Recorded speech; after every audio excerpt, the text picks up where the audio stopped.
यहाँ पर डाकू अनवर सिंह की शूटिंग हो रही है।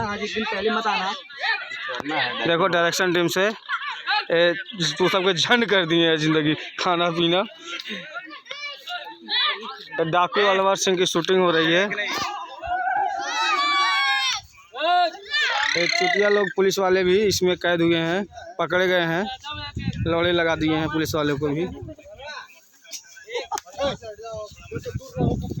पुलिस वाले आ रहे हैं।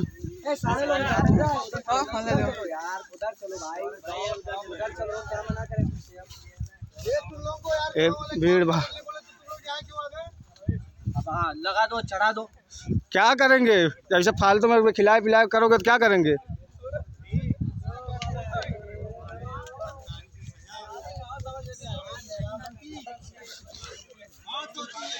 देखिए कुछ लोग वहाँ पर भी तिगड़मबाजी कर रहे हैं आतंकवादी को भेष में।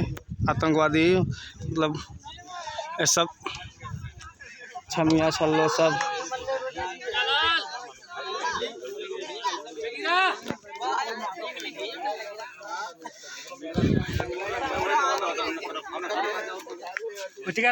तुम्हें वीडियो बना रहे